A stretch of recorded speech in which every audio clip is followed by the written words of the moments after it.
Om Swastiastu. Assalamualaikum warahmatullahi wabarakatuh. Salam sejahtera bagi kita semua. Salam namo buddhaya, salam kebajikan, dan salam harmoni. Baik, pada video kali ini kami akan mempresentasikan topik yang berjudul prinsip motivasi dalam desain pesan pembelajaran. Nah, adapun anggota kelompok kami, yang pertama ada Niputu Arya Sedana Jasmine Putri dengan NIM 2311021004. Kemudian ada Nilo Desi Antari, NIM 2311021019. Kemudian ada saya sendiri, Igede Juliarta, dengan NIM 2311021021. Dan yang terakhir ada Rizka Salwa Alifia dengan NIM 23110210. Nah, adapun pembahasan dalam presentasi kali ini, yaitu yang pertama ada pengertian prinsip motivasi desain pembelajaran. Kemudian yang kedua ada prinsip umum motivasi. Dan yang ketiga ada prinsip motivasi dalam desain teks dan gambar. Baik, materi yang pertama, prinsip motivasi dalam desain pembelajaran. Nah, motivasi merupakan dorongan dalam diri seseorang, baik secara sadar maupun tidak sadar, untuk melakukan suatu tindakan guna mencapai tujuan tertentu.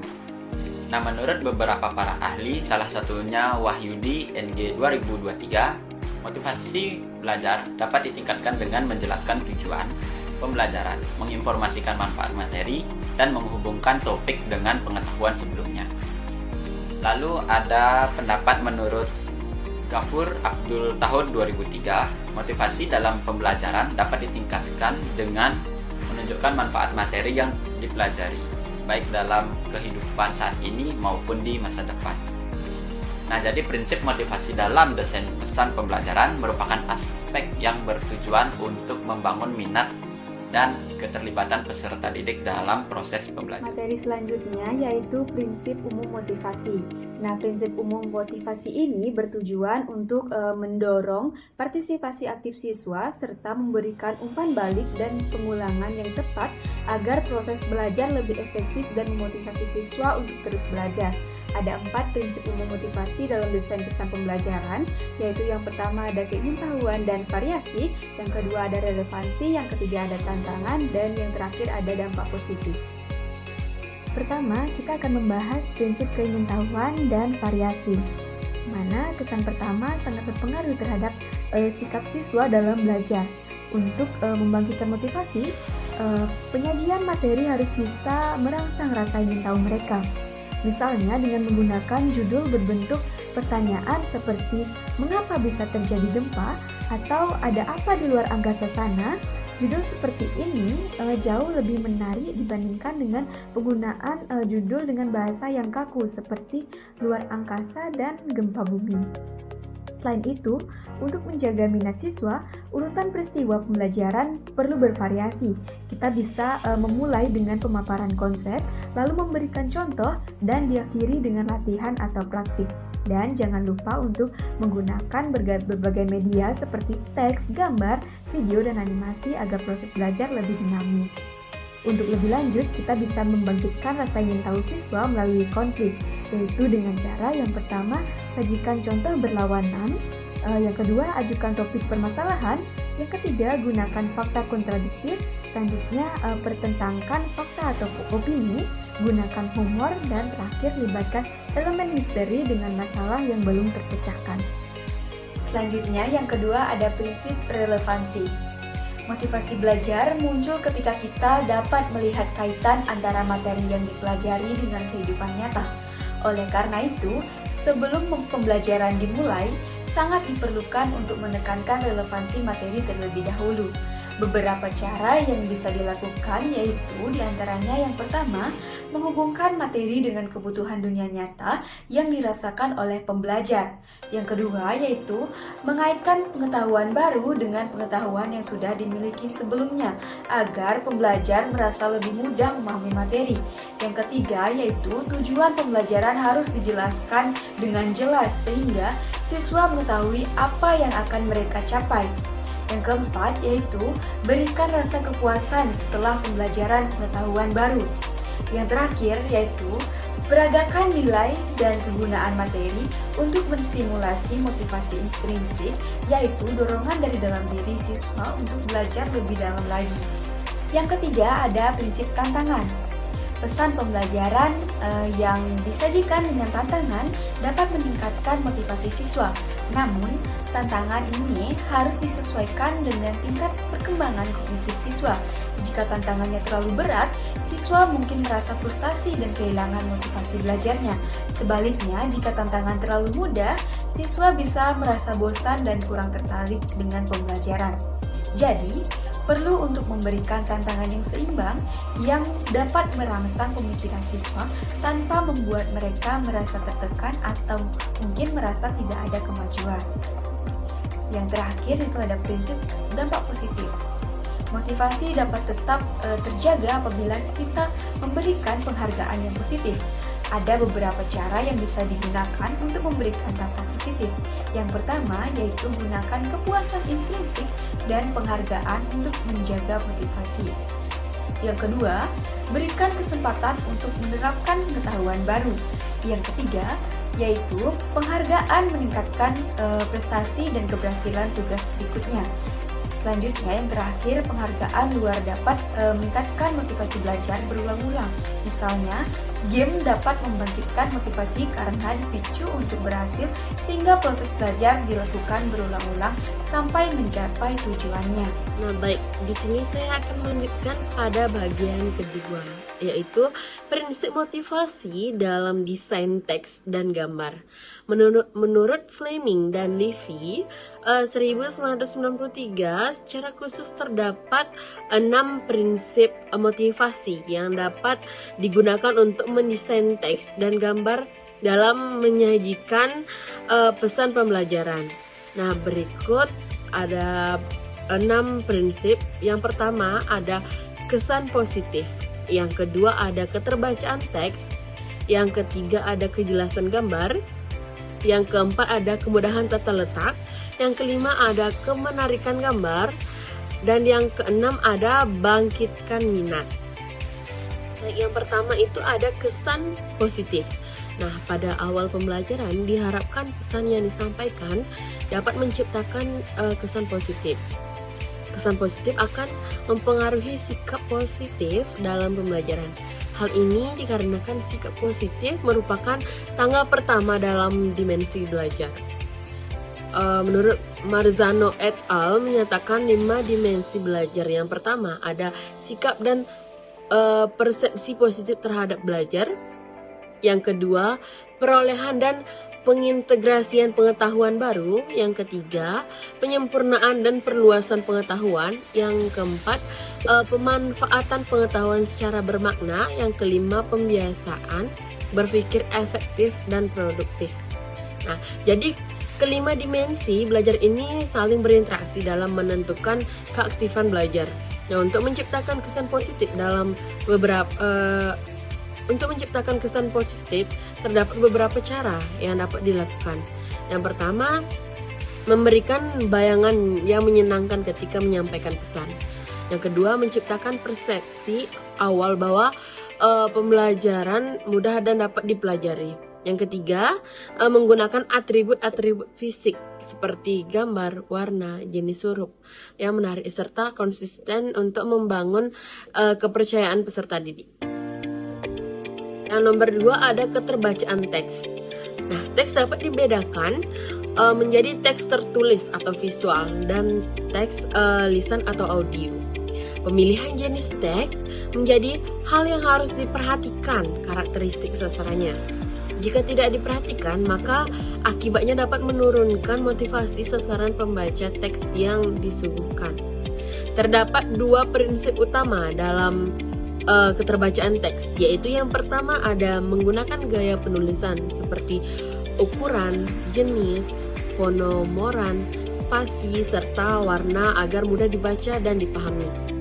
Yang kedua, menggunakan bahasa yang sederhana dan mudah dipahami. Dalam pemilihan bahasa tentunya perlu diperhatikan beberapa hal. Nah, yang pertama ada menggunakan kata kerja yang tidak asing, konkret dan spesifik. Yang kedua, menggunakan kata-kata yang lazim digunakan.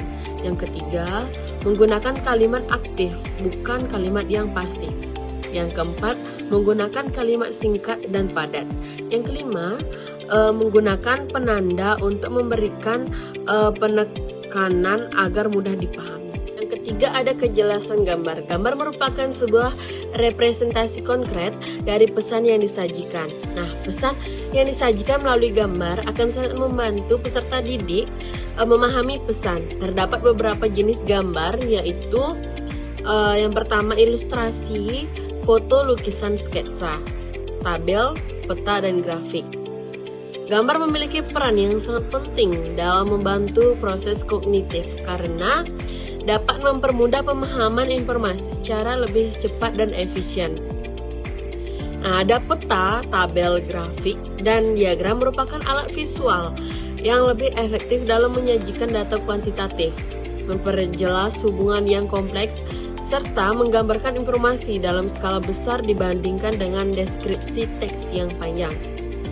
Nah, agar gambar dapat digunakan secara optimal, terdapat beberapa prinsip yang perlu diperhatikan dalam proses desain. Yang pertama, sederhana tanpa elemen berlebihan.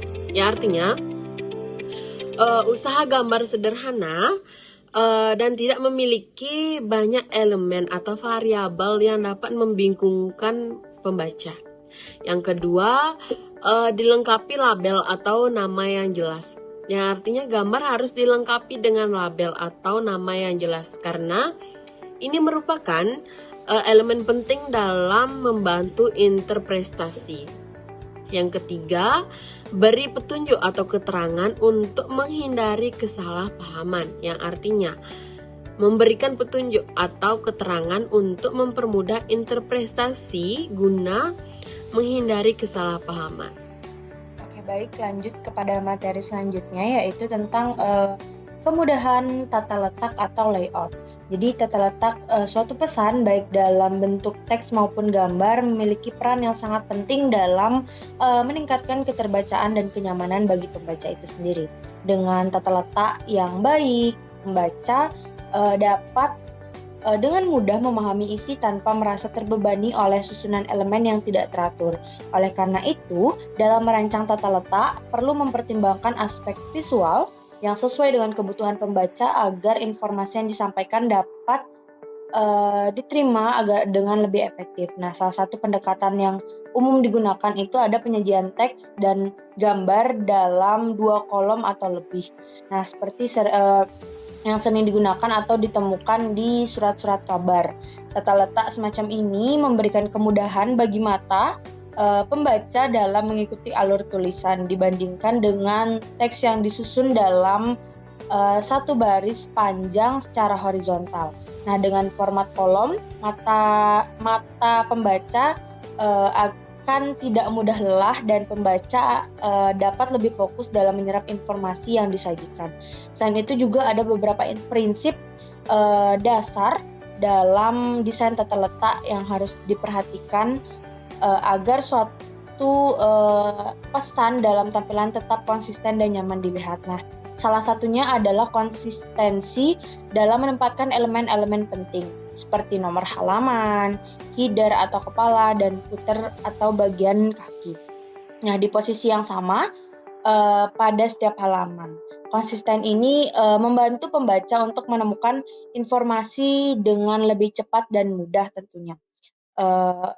Adapun prinsip tersebut mencakup penonjolan, keseimbangan, kontras, kesatuan, irama, dan keharmonisan. Nah, penonjolan ini digunakan untuk menekankan elemen tertentu agar lebih menarik dengan proporsi yang tepat. Nah, kontras membantu membedakan bagian-bagian penting dari elemen keseluruhan tampilan.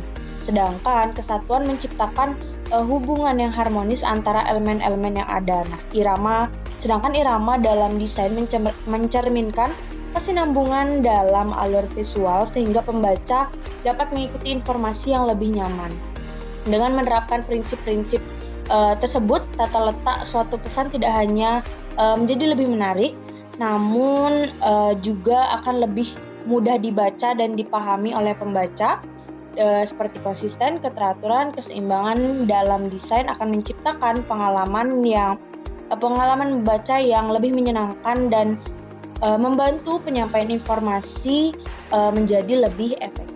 Oke, baik, selanjutnya masuk kepada prinsip motivasi kemenarikan gambar. Jadi kemenarikan gambar yang menarik tentunya berperan penting dalam meningkatkan motivasi pembaca karena mampu menarik perhatian dan memperjelas pesan yang ingin disampaikan.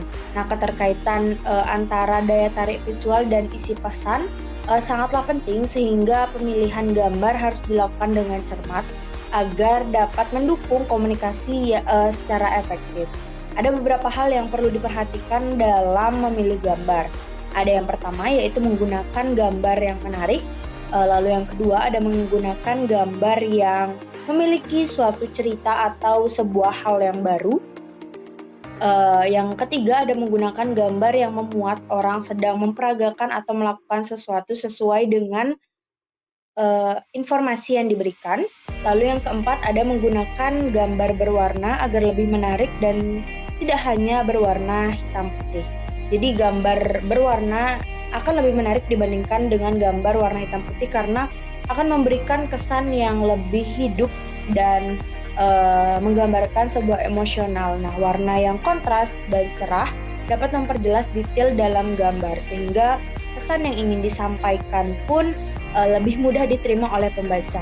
Nah, dengan memperhatikan beberapa faktor atau beberapa hal yang harus diperhatikan, gambar dalam suatu bacaan atau media akan lebih efektif dalam mendukung penyampaian informasi dan tentunya menarik minat baca dari sang pembaca. Oke, baik, jadi yang terakhir ada bangkitkan minat atau membangkitkan minat peserta didik. Jadi minat awal ini merupakan suatu faktor yang sangat krusial dalam menyusun sebuah pesan yang efektif agar pembaca tertarik sejak awal. Nah, penting untuk menyajikan topik yang menarik, menantang atau membangkitkan rasa penasaran dari sang pembaca. Mungkin cara ini akan membantu untuk membuat pembaca terdorong untuk terus membaca dan memahami isi dari pesan secara keseluruhan. Namun, daya tarik sebuah pesan tidak hanya bergantung pada isi topiknya saja. Jadi ada elemen visual seperti gaya bahasa yang digunakan, pemilihan jenis dan ukuran huruf, serta kombinasi warna yang tepat juga memiliki peran yang sangat penting dalam menarik perhatian. Selain itu, penggunaan gambar yang relevan dan menarik juga dapat memperkuat pesan yang ingin disampaikan, sehingga lebih mudah dipahami dan diingat oleh pembaca. Oleh karena itu, sangat disarankan untuk merancang sebuah tampilan pesan dengan cermat agar mampu membangkitkan minat pembaca sejak pandangan pertama atau sejak melihat dari pesan tersebut. Nah, mulai dari pemilihan judul yang kuat, desain tipografi yang menarik, hingga elemen-elemen visual yang tentunya mendukung dari pesan tersebut. Jadi semuanya harus dikemas secara harmonis agar pesan yang ingin disampaikan juga dapat disampaikan dengan maksimal dan mampu mempertahankan perhatian pembaca hingga akhir.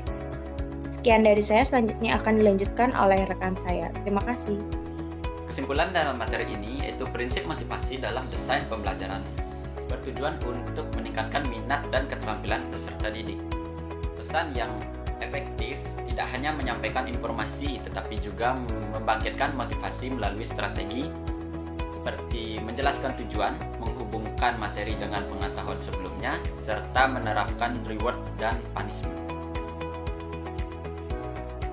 Prinsip motivasi meliputi keingintahuan, relevansi, tantangan yang sesuai dengan perkembangan kognitif, serta penghargaan dan umpan balik positif. Nah, dalam desain teks dan gambar, ada 6 prinsip utama yang perlu diperhatikan. Menciptakan kesan positif, memastikan keterbacaan teks, menggunakan gambar yang relevan, mengatur tata letak yang nyaman, memilih gambar yang menarik, dan membangkitkan minat melalui elemen visual. Nah, dengan menerapkan beberapa prinsip tersebut, pesan pembelajaran dapat lebih efektif dan menarik perhatian, meningkatkan pemahaman, dan mendorong keaktifan peserta didik. Baik, sekian presentasi dari kelompok kami. Jika terdapat kesalahan, dari sepanjang awal presentasi hingga akhir mohon dimaafkan, dan kami tutup presentasi kali ini dengan mengaturkan Parma Santi. Om Santi Santi Santi Om. Wassalamualaikum warahmatullahi wabarakatuh. Salam sejahtera bagi kita semua. Salam namo buddhaya, salam kebajikan, dan salam kebanggaan kita. Salam harmoni.